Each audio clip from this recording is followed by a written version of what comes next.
Alright, here we are. Finally, BBPN Season 12 here, and we're finally down past the midway point of the first round.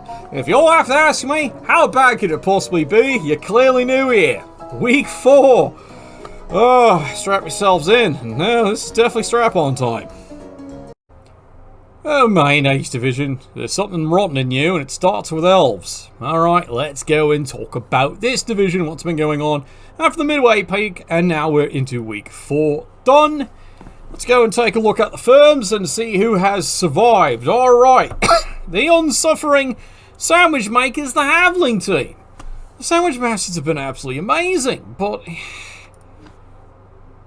you know, this is not fair. They should at least have, the way they have been played, they should have at least one win under their belt by now. One. It's not happening. Let's go and take a look here at the roster and try and figure out why. Well, the trees are developing. There's nothing wrong with the trees. They both have got skills. Bravo. The Havlings aren't dying. There's no permanent injuries on any of them. Yes, they are taking attrition, but they are gradually skilling up. It's all over the place, of course, but 2 rerolls, no Apothecary. Now, he should probably, by this point, I hate to admit it, buy an Apothecary because, well, if the trees die, yeah, pretty much, you know, that's pretty much it. So, highly recommend he finally gets around to that there. Alright, now let's take a look at the Orcs there. Well, there's nothing really to say about them there. The Orcs are just going bash to bash to bash to bash, and now they're getting even more intense there. As you can see, they've got the double plus good, the big hitter. They got the one honking man who actually does the work, the thrower, who he finally acquired, and God, is he already started paying off. Now, he hasn't done anything, but he is paying off when it comes to ball control there. 3 rerolls, Apothecary, 4 fan factor. There's nothing really to be said about that team, really is. And of course, our heroes, who apparently have run into a bit of a rut. Let's go and take a look at the lads. You can see here, yep, they're going to replace another line rat again. You'd think this is Luke's team, the way they're dying, but it is what it is, and have to move along. Jervis, of course, been totally useless ever since game 1. Totally useless. Every other game.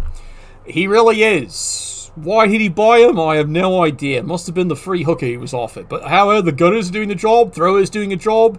Team Real, he's got a couple more players ready to skill up, so maybe he's just looking for that magic game to finally break out and get this team moving somewhere. I don't know. They seem to be stalling. That would be my answer. Meanwhile here, no surprises whatsoever there. You're fearsome. You're other heroes of this league here. The Goblins. However, well, it's not great. It's not the worst record I've seen, but again, he also should be calling the police eye. There's been a robbery not once but twice. He's had 2 losses he does not deserve at all. Totally robbed. Let's take a look at this brilliant team here. Of course, 4 rerolls here, 2 fan factor. It's well built. He's got some new skills coming up. The troll. Well, actually, that's not the troll, is it? Got you there, didn't I? Yep, he's put the trolls down here. That's not what people normally do. Well, this was never a normal coach anyway there. But the poker stick, he's not wrong. Sure feet, 100% is the skill to give him there. But the other one, he has to get him as soon as he gets it, unless he rolls something spectacular. Catch. Trust me on that one. That's the other skill he really wants there. Alright, now. Yep, here they are. The most cheating, lying, cunt-based bastards of the entire league. Your villains this season. The Drunken Elf Masters here. And you're going to see why very quickly here. 13-9 TV. And they're just building up skill upon undeserved skill. Well, what do you expect? They cheat? Cheat, and did we mention cheat? You think they're from Liverpool? No. These are worse. These are absolutely worse. They're from Chelsea. Trust me. You can tell. Stench. Alright, 2 rerolls. See, he doesn't need them. He just has those for show. He never needs them. 4 fan factor and Apothecary, which never does anything. Because nothing ever happens to him. Like I said, he's got the entire league, including the commissioner, wrapped around his pinky finger. Well, I'd like to give him a little pinky finger too, if you know what I mean. Alright, Ogres. Well, the Nobblers. The comeback has started, lads. I'm serious. The comeback has started. From an absolutely disastrous start here, the Nobbler firm has started to recover, and they're doing a good job of it here. As you can see, movement increase, that's pretty good. No, I've seen that before. That is pretty fucking good, a movement increase. You'll 100% take that there. He's got the block. He's got a pylon just in case there. And you can see he's racking up the damage, of course. And, of course, the guard. Yes, he's back up to 3 ogres. The sport, well, he was down to 3. We don't talk about what happened on that one. And then he's now up to 4. He's got room for more eventually. Meanwhile, the Noblest squad, well, the survivors, they're tough. They're really fucking tough. And they've had to be, because they've been carrying this team forward for a while. And yes, the surviving core is doing its job. Nothing wrong with them there too. Fan Factor, Apothecary, 3 rerolls. Normally would say that's light, but considering his season, I don't think he fucking cares. He just wants to get to the next round. But the recovery, like I said, has indeed begun. Alright, Scooter the Natural Phenomenon there. The other Wood Elf team, the one that's not incompetent. And let's take a look at it. 910 TV here. He's got a tree. He's got 2 War Dancers doing the Bitsy Bob. And then, of course, this lineman. Now, his problem is he's the flip side of the other one. He's got no thrower. That's come back because, well, he's got only 1 reroll. However, we all know the story behind that one. Week 1. This is why his game plan is now no plan right now. Now it's just surviving to get to the next round, which is a probably reasonable goal here. And of course, yeah, there we go. Hooray for horns, hammer time, great rhyme. The horny bastards are going to do it and do it well in style. 910 TV, because guess what's been happening to his team? Ah! No, that's not an exaggeration. That's not an exaggeration at all. Notice the holes in his team. Ah! You think the Skaven are having a rough season? Behold! Just look what he's down to. 1, 2, 3, 4, 5, 6, 7, 8. He's got 3 dead goats. 4 games, 3 dead. That's brutal, alright? That is definitely brutal. Now, the Minotaur, as you see, he's going for the claw. Oh, yes, he's aiming for different meat, this one here. He brings his own can opener. Don't pay attention to Cart wrong. Whatever he's telling you, it's wrong. Meanwhile, over here, Beastman's got block. Might you blow this, Kilgore? You need to buy extra arms. I hate to say it, you need to buy extra arms as a skill. Someday, because if you have a dream of getting somewhere, you need it. 3 rerolls, Apothecary and the Fan Factor. Oh boy. Let's take a look here at the leaderboard. Alright, well, the cheating, sliming bastards are number 1. Would someone please kill them? Meanwhile, back to Bork. It's an Orc firm in this division. This is no surprise here. 4 wins. It's no surprise. Because from his viewpoint, what competition? That's really his answer. Alright. Your heroes are having a bad day, but don't worry. They figure they'll get it back together soon enough here. Meanwhile, like I said, the comeback has started. Yes, they might have to start calling this man the Comeback King because, well, that's a turnaround, alright, from being annihilated to right in the heat of the pack there. That is exactly where he wants to be here. The horny ones are, well, like I said, they would be doing better, except, so, yeah, that's why he's down there. Call the Polizei, there's been a robbery, 100% for both these firms here. Both the Goblin and Halflings have been completely robbed, numerous games. There should be wins in this column. There should utterly be wins in this column here. It's not the coach's fault, it's the cheating bastards they've been fighting. One in particular. Oh, yes. Your day's coming, lad. Your day's coming.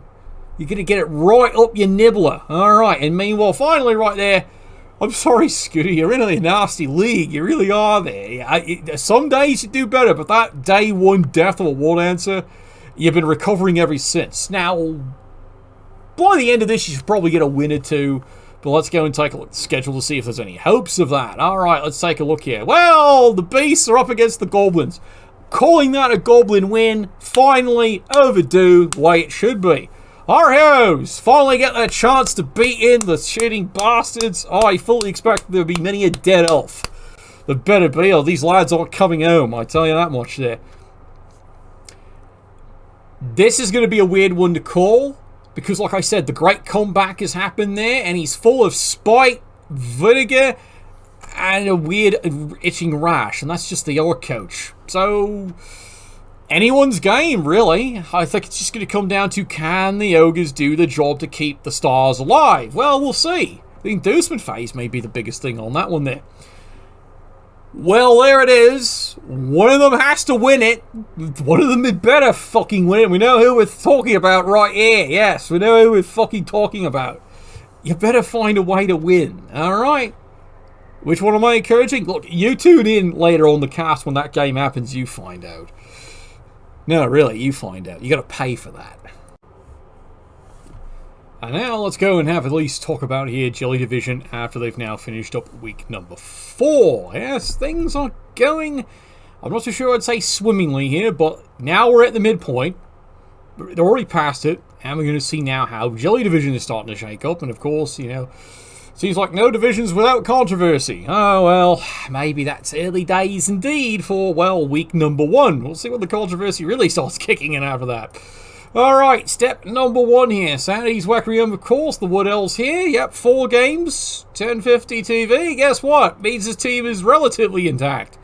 I stress the word relatively because Bibble, as you can see here, Cheerleader, Apothecary, only 1 factor, 2 rerolls here. Well, they're not dying fast enough, but again, I will stress what's the biggest problem his team's got. Notice it's only got the 1 thrower.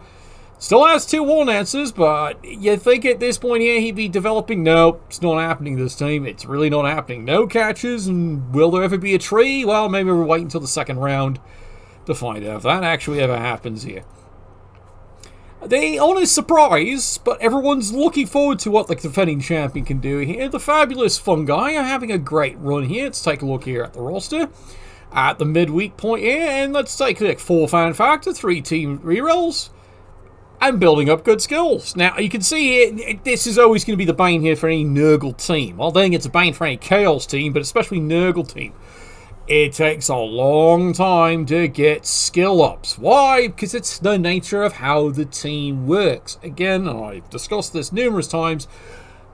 They don't run like a Chaos team. You think they're a Chaos team, they're definitely of the group of Chaos, but they do not run the same as Chaos Chosen, let alone Chaos Pact. So, different thinking, different style, different growth. Lando, however, he's got his finger right here. No, I'm not mentioning about where else he puts his fingers. Anyway, that is basically that team in a nutshell. The team you love to hate. Well, I get it. There's not some dwarf lovers in this crew, but they're not the true villains this season, believe you and me there. They might be at this rate here. The Silver Bullet is still marching on and on and on here. As you can see, wonderful build-up of skills. Finally, though, we are starting to see some diversification at the midway point of the first round here. Finally, Guard, well earned on one of the Longbeards there. And the Blitz has also picked up Guard because he realizes he needs that crazy flexibility. But again, 5 fan factor Apothecary only needs 2 rerolls. Team's working fine. No criticisms whatsoever. Well, other people have criticisms, but, you know, I'm not going to voice those because, you know, I tend to disagree with them because we all know how we love dwarves. It's the other fucking bunch I hate. Alright, here, Cadet. Now, you're proving a point here with your vampires. And as we can see here, they're doing well. It's like you've learned something for the first time you ran vampires. And I got nothing wrong with how you ran them the first time. You just ran into not knowing your opponent. This time, aha, smart. He has researched his way all the way through here. Let's take a look at how the vamps are developing here. 3 rerolls, Apothecary, 2 fan factor there. Another level up on the vampire, bravo, the midway point. That is excellent, of course. And very well developed skills. He's got a leader, great choice. He's got a dirty player, absolutely an obvious choice for this firm. And of course, he's got a kicker. As suggested, he's gone forward. And he's gone and grabbed kick. Bravo, son, bravo. This is why you're doing so well. You have to listen to the broadcast booth.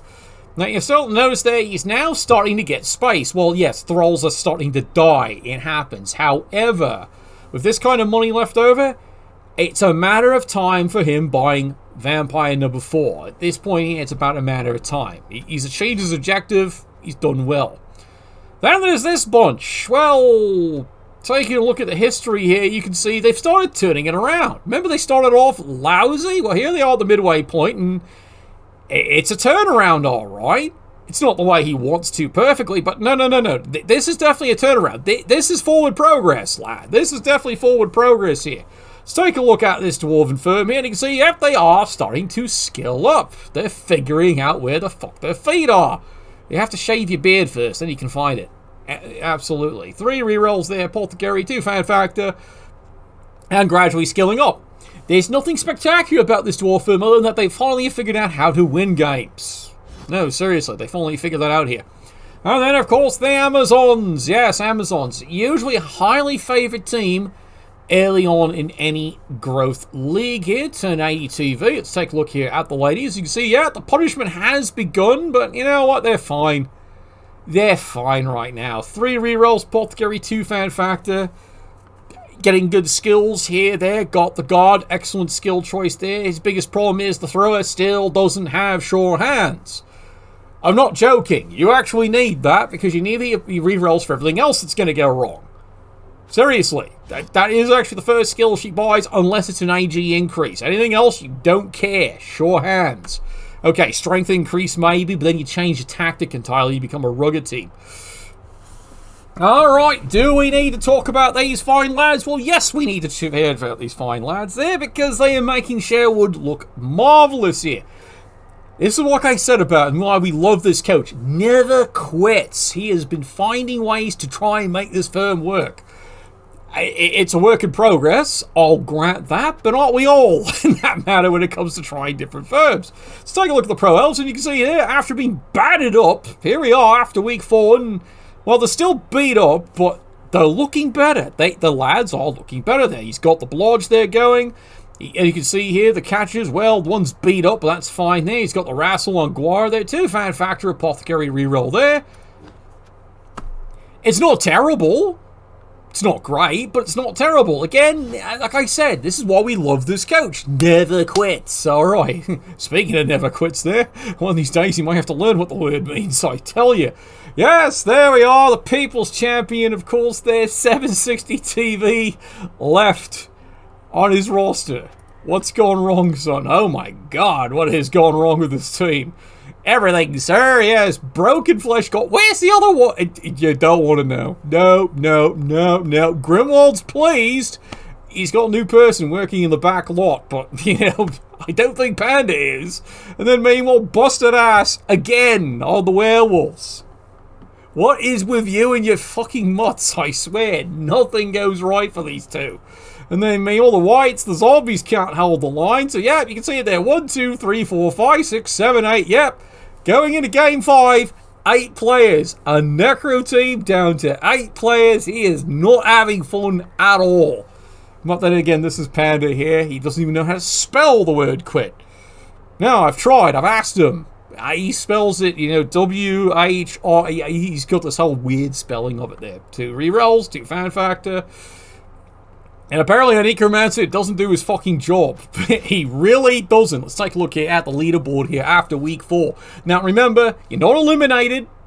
This is how it works. Remember, you're not eliminated here. You just now get reseeded to different divisions. Alright, so everyone juggles around for the second round here. So this is just the first round divisions here. You're shaking things out here, lads. No surprise, they're dominating pretty well. Right behind them there, of course, is the defending champion. Bravo, he's going to give them what for. Everyone's looking forward to that encounter. It's bound to be a beautiful one when those two finally bang into each other. And then, of course, the vampires. That is an excellent start. That is excellent. There's nothing wrong about that. 2 wins, 2 losses. Absolutely fine, especially in this division. Amazons, 2 wins, 2 losses. Okay, I'll be the first to admit that I'm a bit disappointed. You should be at least 1 less loss. At least 1. Maybe it's just been a bad week. Alright, well, we'll see how you do week 5. And then, of course, there, the Elven Union, again, does not know how to spell the word quit. Bravo, son, you will do better. This is a tough division to be in. I'm not wrong. This is a tough division to be in. The fact you've got that record is a credit to you. Alright. Anybody can get lucky. Anyway, moving along here. Oh, yes, Bibble. Well, after a great start to the season, Bibble, yeah, that sums it up. Oh, well, some people aspire early for Hooligan Division. Ask Panda. Truly, ask Panda. Now, this has to be replayed, so ignore this result. That has to be replayed. There was a glitch. That gets to be replayed there, so ignore that. Who's going to win that? Flip a coin. The Amazons, though, are uphill on that one there. Necro versus Nurgle. Nurgle's winning. Next question. And meanwhile over there. Alright. That is a beautiful game. That will be the game of the week. I absolutely endorse. Watch that game. It's going to be insane there. Because either coach is going to do some really crazy and fun things there. And hopefully the Wood Elves don't score. And meanwhile over here, yes! That's a hard call. Normally I would say the Vampires should win that game. However, Blackpool is resurging and stepping back up to the plate there. So it's anyone's game. It'll be exciting to watch, but it is truly anyone's game. So like I said, Jelly Division, halfway point. Credit to you all, lads. Just soldier on. Remember, no one's eliminated. I have to remind you all in this division, no one's eliminated. You get the next round. Alright, good. Now let's try and wrap all this up.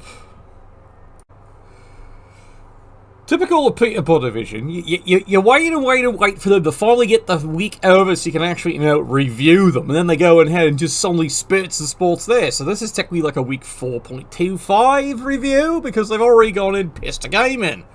Thank you. Alright, let's get this nastiness over with here. Peter Butter Division, you're already slacking and falling behind everybody. Keep up. Alright, let's go take a look at the horrible teams that exist in this division here. Step 1. Chorfs, who fucking cares? Alright, I have to review them as a contractual obligation. There's somewhere that I have to at least give a mention to some of them. Alright, let's take a look here what these bastards are doing. Nothing on the Bull Centaurs. Sloppy! By this point here, you've already got 4 weeks in. You still got no skills on them? What's wrong with you, son? No, seriously, what's wrong with you, son? Chorfs, who cares? It's typical. The only brilliance is this lot here. Of course, then again, I look at this one here going, why are you buying a guard? It's a total fucking waste on a Hobgoblin. No, candidly and honestly, that's a total fucking waste. The only skills on a double he should be buying is likely either Sneaky Git or he buys Dodge in case he becomes a blodger. Guard's total fucking waste. Meanwhile over here, Dirty Player and Wrestle. What, you couldn't figure out what to buy a second skill with for him? Yeah, never mind. Alright, in that case, Wrestle, you got no choice. It's actually a tragedy there. Look, Dirty Player, nothing else should be it. If he's already skilled up another level, you're doing it wrong. Oh, crikey. 3 rerolls here, Apothecary. You know what? No one fucking cares about this team. No one really cares at all. Alright, let's go and take a look here at the actual Shambling Undead, and how are they doing here, Sunshine? Well, let's take a good honest look in. They're developing alright so far. This is the star piece there, go figure. Astralai's team, his player's namesake's doing great. Where the hell's he? I don't know. In his pants somewhere? I don't know, in some woman's pants, I hope. Anyway, he's got the white here with Mighty Blow. He's got the other one here with Tackle. He's built up on the mummies. There's nothing to criticise on this team here. 3 rerolls, 4 fan factor. You're doing fine. And that's about all we care to talk about that one there. Alright, Underworld. Alright, now, again, Underworld is canned frustration in a box. It really is here. Yes, you've got the most useless troll ever. He did great game 1, and after that he's been utter piss, hasn't he? Well, someday he'll actually do what he's supposed to do. Just, it's not happening so far.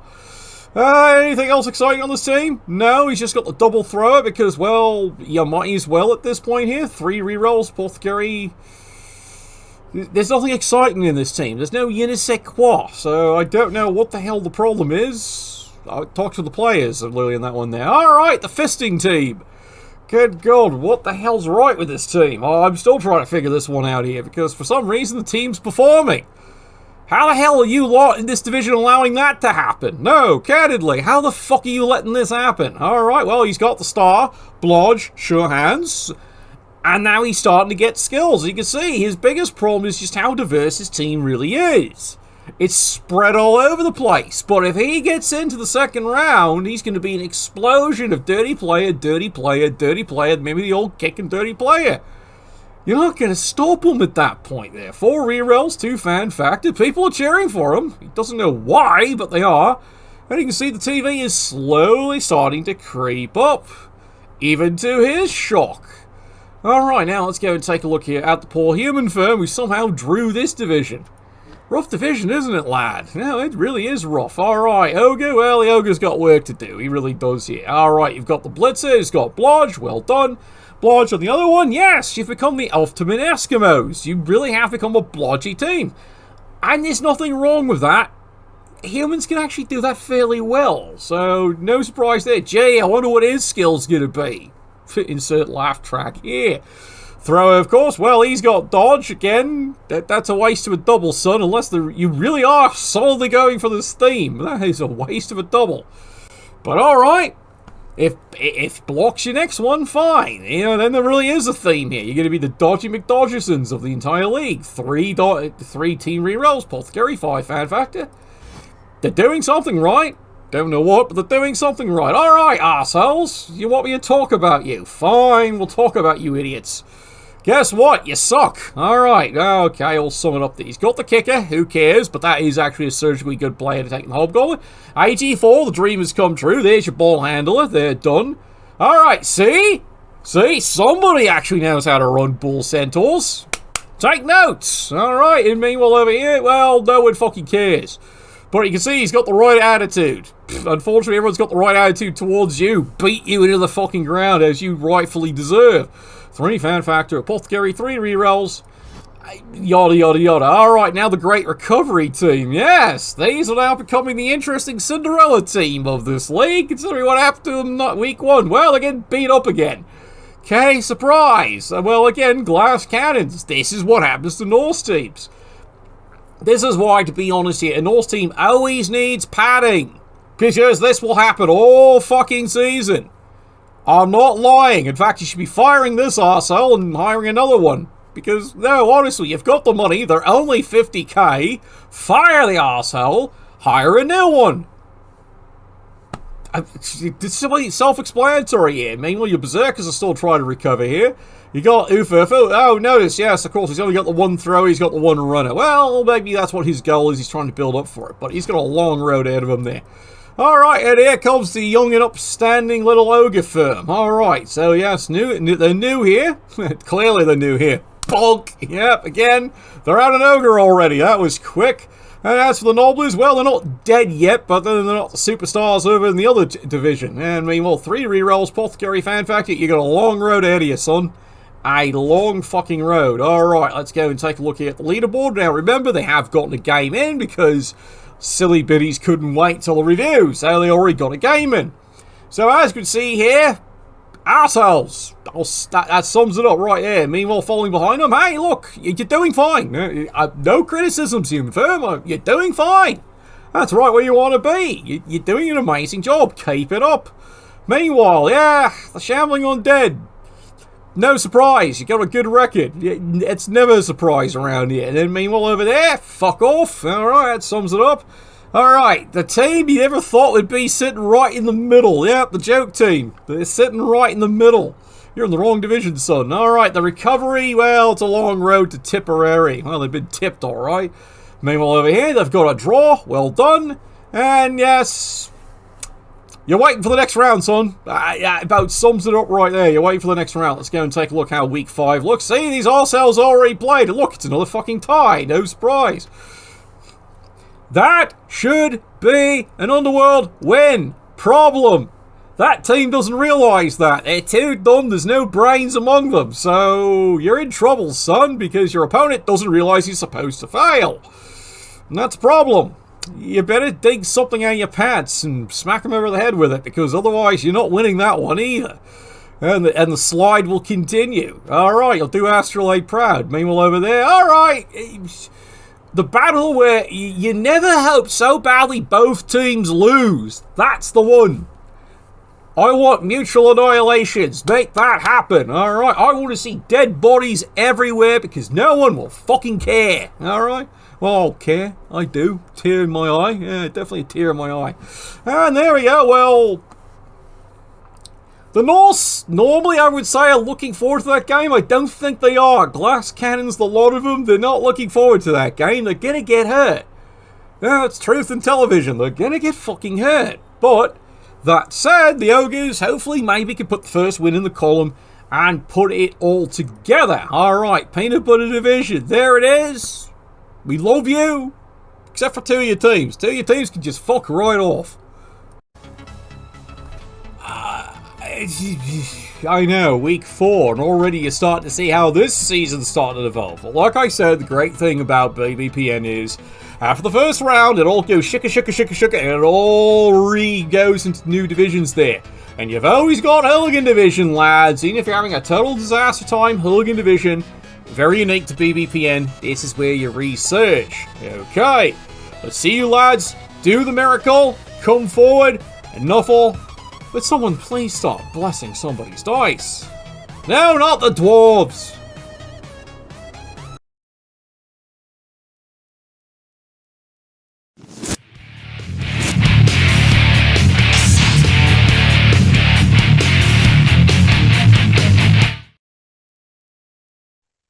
Welcome to Cadet's Corner. I'm your host, Cadet Tank, and we have a great show for you today. And when I mean great, I mean somewhere between terrible and good. So on the docket today, we have listing the top 10 Miami strip joints, how not to set up your team like a potato, how our sources, crocodiles or alligators. Those all sound like great topics.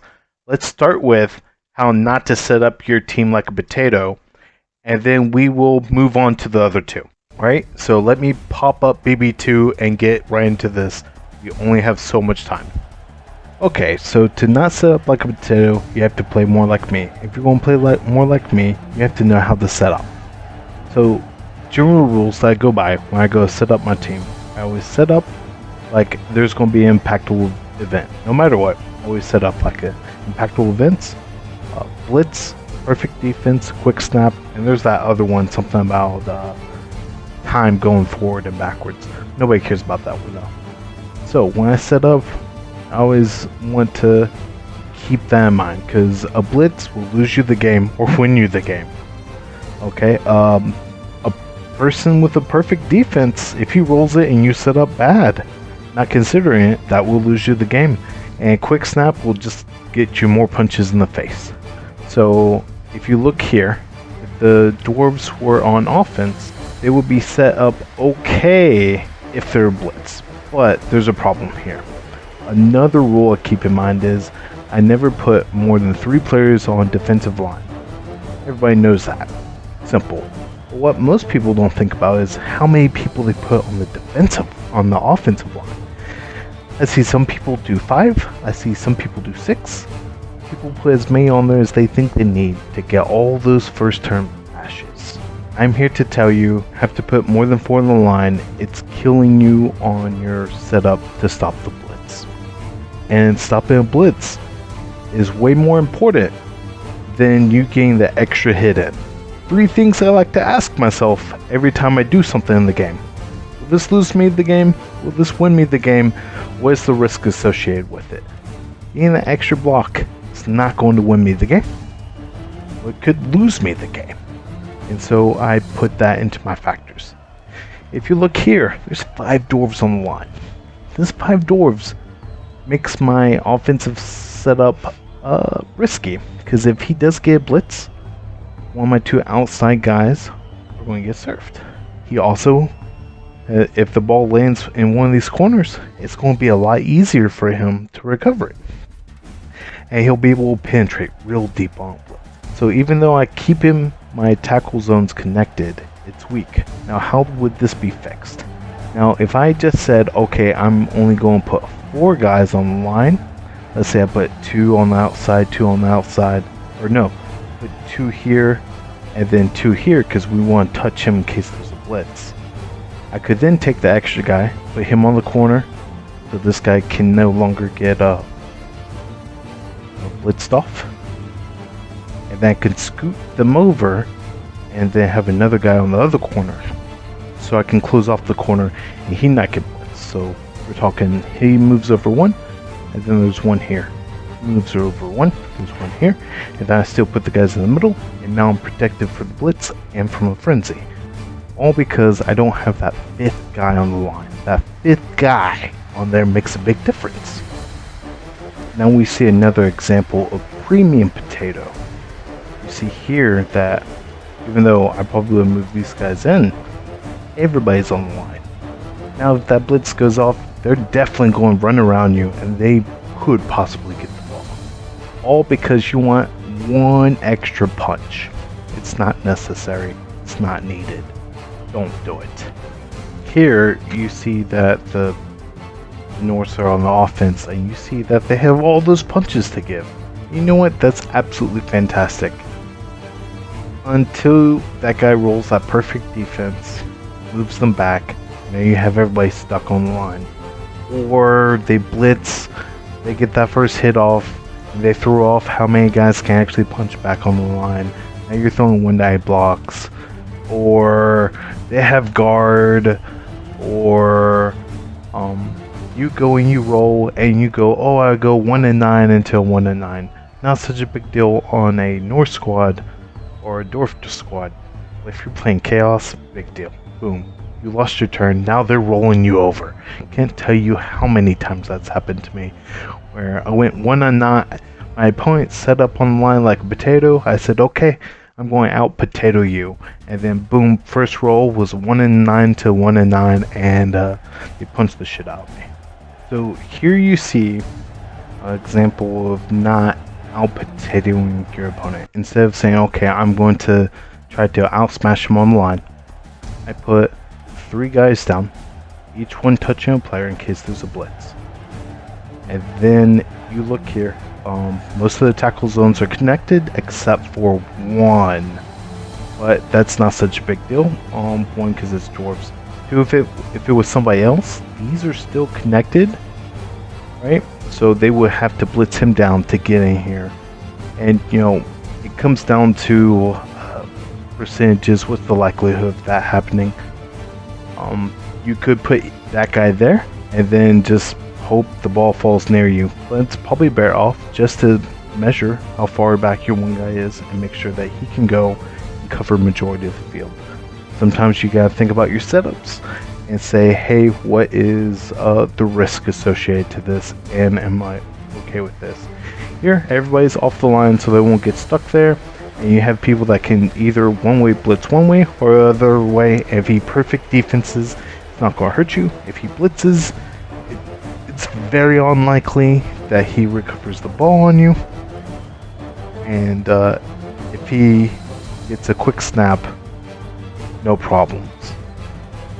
Well, you're going to get the quick snap. And if you get the quick snap and you fall off the line, boom, you're now off to the going off and probably going to beat them around the corner because you're going to be so much faster than dwarves. Because dwarves are garbage. Okay, so let's look at the setup. Let's talk about big guys. So most people know that you should not put big guys online, but that's all they do. They just say, okay, I don't want to put my big guys online, but they don't quite understand why. The reason you don't put your big guys online is when you put them there, they never leave the line of scrimmage. Okay? And sure, they're really good at beating stuff on the line, but if they're 1 and 9, you know, you have to worry about if they don't have block. You don't want them really block that much, right? Strength 4 guy, in my humble opinion, should be used more to tie up players, multiple players, than to block with them, because they're so risky to block with. So if you put them on the line of scrimmage, yeah, they will tie people up on the line of scrimmage, but at the same time, they won't be tying them up in the places you need them tied up at. And there's a really bad habit of a Chaos Warrior might get stuck blocking one zombie all game, and he could dodge away. Nobody really wants to do that. And it feels even worse when you have Black Orc stuck on a zombie, or Nurgle Warriors stuck on blocking a zombie. When they get stuck on that zombie, you can guarantee they're never leaving that zombie. So, what do you do with them? I like to take my big guys and put them on the corners, right? And I always like to do this little side thing because it keeps Frenzy from shoving my guys off the pitch. So it makes it where they have a really hard time punching around the sides and forcing them to the middle. Now you're going to say, well, why do you want them to force to the middle instead of the sides, because once they go to the side, they're a lot easier to manage. Right off the gate, a good player won't commit their whole team to one side of the pitch or that. They'll commit evenly, and then if you overcommit or you're too far up or something like that, they will move to one side or the other to take advantage of it. But if you can say, okay, well, your only place to go is through the middle, I can get my whole team to respond to the middle, where Chaos Warriors aren't the fastest, and they may not be able to respond to the left side of the pitch or the right side of the pitch, and this becomes a bigger problem when you play against elves. Here's another type of setup that I kinda like, but I don't use very often. It's okay against elves. You definitely have to space it correctly, because if you space it just right, elves won't be able to side cage on you or make a cage effectively. 1, 2, 3, 4, 5, 6, 7, 8. See, that doesn't feel very good for a cage. They can get runners down the field, but that is what is. Elves are always going to be able to do that. And if you just extend them one more, push all these guys back one more, then the elves really can't do that to start with. It's not great for responding on a blitz, but sometimes you have to ask yourself, if you're playing against a really fast team, is it worth it? Is it going to win me the game, or is it going to lose me the game? But I like to spread out like this sometimes against teams that want you clumped together, right? I put a 3-man spread on the front line. My ultimate goal is to put one guy on a mummy and let that mummy only tag that one guy, and not tag 2 or 3 guys, which what you really want to do with the mummy. They give you player advantage at a different part of the field. So I'll do a 3-man spread, and I'll spread all my players. So no matter who that mummy goes after, you can only tag that one guy. Another tactic is to, just count your spaces. A mummy really doesn't want to make a go for it. Spread them out. This also works against dwarves that have a lot of guard, because the secret to beating dwarves is just don't free base them. Just don't free base dwarves. Don't go up to them, touch them. And you can beat them because they're so slow. Dictate the game against dwarves. Also, when you put 3 guys on the line, some bad coaches might put more than 4 players on the line. They might put 5. They might put 6. If they put 6 on the line, that's golden for you, because that means you can tag them and pin them in the center of the field. You can bring a guy around the side here, guy around the side here, and you can pin them to the middle of the field, and then just negotiate the rest of it. Yeah, the more you look at this, the more you're like, man, if I put 5 or 6 guys in the middle of the field, it's really bad. A blitz isn't going to be the best here, but you get some impact. Now, imagine, if you will, this isn't chaos, but this is elves. Okay? If they have these 3 spread across here, and you put that 5th guy on the line, here we go. We're back to the point where you don't have enough to stop them from coming across the corner, right, to get that blitz. So here we are. We take 2 of our big guys, and we're going to move them back. We don't want them on the line, because once again, they go there, they may never leave there. So you move them back here, you move these guys right here, whatever, and then you have your goal who's in range for the back half of the field to recover the ball. Now you're like, if the ball lands back here, you don't necessarily need somebody to stand by the ball.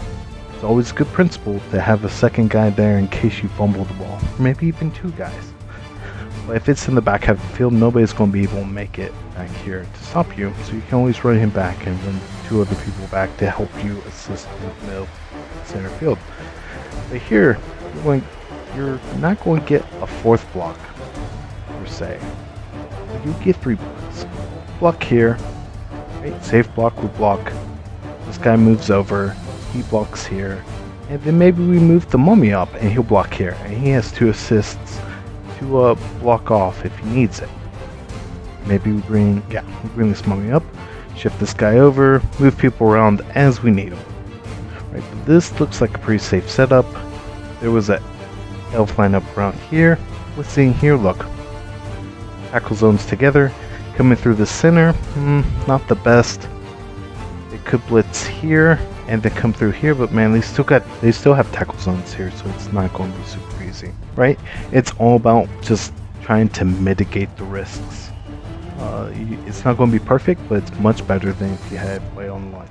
And to even make this better, maybe we move this guy over here to the center, and then that's buffs it up even better. And then for our last, setup that we'll look at, one of the setups that I love to really run is Wood Elves.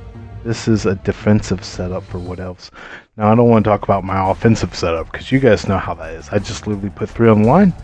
I run doubles across the middle of the field. Wherever the ball lands, I pick it up and then put people back. Right? But for my defensive setup, this is easily my favorite one because it causes, sometimes my opponents will disrespect what might happen, right? They'll put one guy here, and then they'll put people over here because they're like, oh, we're going to overload this side and just run down the side. That's great until I get the blitz. I get the blitz and then I'll run people up here, I'll block one guy away, and then I cage around the ball, I catch it, I score every time. Plus, if they come around here, Wood Elves are so fast, it's easy for me to run back, catch them on the side, and just shove them out as they go down the field. Just push them out of bounds. So this is really a trap setup that some people disrespect. And instead of just playing it like a normal game, they'll literally disrespect it. It's insane. But this is only really good for Agility 4 teams. Can't say it's good for anyone else. For the flip side, the Chaos, I made it for Chaos receiving. There's one error here. I would take a Goat and I actually put him on the corner of this Chaos Warrior to just help fill the tackle zones. There's actually one error here. I would take this Goat and I would put him on the corner here. And that's just so it would help fill the tackle zones, and it wouldn't be so easy to get 2 die block on this Chaos Warrior to blitz through. Right, the goal is to allow maybe 1 elf through, and not like 10 elves through. Plus, this is the weaker side. Them blitzing through wouldn't be so easy. So 1 goat here, 1 back here, and then when it goes off, you can go here. But you can see the basic principles that I have. I have only 3 guys online, not 4, because I don't need 4. I just need 3. Here, you see we're following the basic principles. We're setting up in case there's an impactful event. If a blitz happens, it's going to be really hard for the Wood Elves to recover the ball. If there's a perfect defense, it doesn't matter. Elves resetting won't hurt a thing. And if there's a quick snap, the Elves are set up where a quick snap won't affect them. The strength 4 guys are actually on the wings, so they're being impactful. They could get tagged, but you'll have to set them free. Right here, if he gets tagged, they're getting surf, and the Goatman can help free him up. The guy right here, he has goats on both sides to help free him up, and the one on the line, he could get stuck there, but he's going to be impactful most of the game. And that guy in the corner, like I said, we would have the other goat over here to help free him up. And that's how that would run. And like I said, I covered the elves, same deal. Quick snap won't bother them, and they can easily reset to protect their weak side. And if there's a blitz, they can't really take advantage of it because I set up in a format they couldn't help themselves. But of course I could sneak 1 elf in here if I wanted to. But that's not going to help you too much, just 1 elf. Right. So here I just picked a random game that I saw in the league, and it didn't disappoint. It has 2 interesting setups. 2 setups that I would not have done.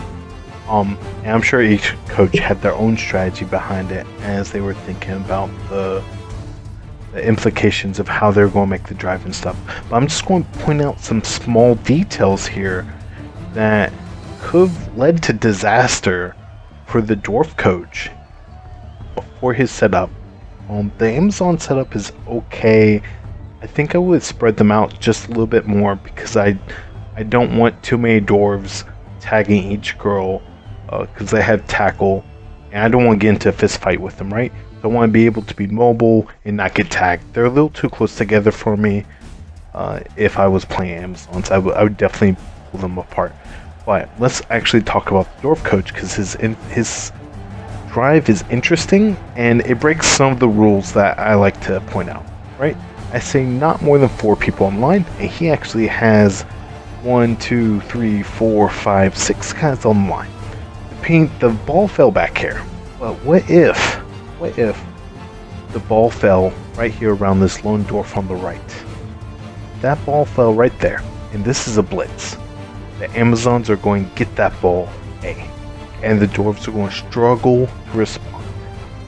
Struggle. And then if the ball fell over here on the other side, it would have been better. The dwarves still may have a weakness there. So instead of putting 5, 6 guys online, 5 right here to block, he doesn't need 5 guys to block. Right? He just takes 1 guy off the line and he moves them over. Instantly, that problem goes away. Right? It's no longer so weak on that side. You know what? I'd probably take the dwarf out of the middle. Yeah. Boom. 2 and 2. Both sides. Take that guy out of the middle. Put him over here. Now you're not going to get ran over on blitz.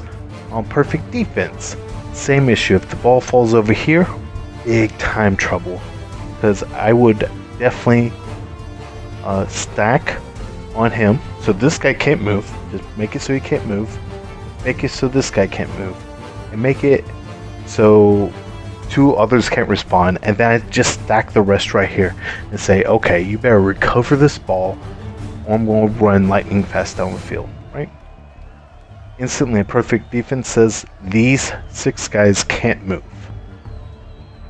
and I can stack it where I can outnumber you where the ball is. Now, Amazon, breaking the rule, don't free base dwarves. Right? But you guys know, sometimes I get to drinking, I just do it anyway. That's just my 2 cents of trying to show some of the rules I think about and how this game could go completely different because the coaches didn't think of that main rule. Okay, here we go again. Same game. Another wild setup. And nothing triggered just me faster than this. So this coach went 1, 2, 3, 4, 5, 6, 7, 8, 9 dwarves on the line. 9 dwarves on the line. So he knows he's playing a super slow team. But he puts 9 dwarves on the line. That's disrespectful. Now, him putting 9 dwarves on the line leaves him weak in the back. What happens if, we have to play like if we get a blitz? What if he just really dedicates to one side? So you see he's got 4 on one side. It's kind of strong. And then the other side is weaker. But it's much safer to go this way. Right?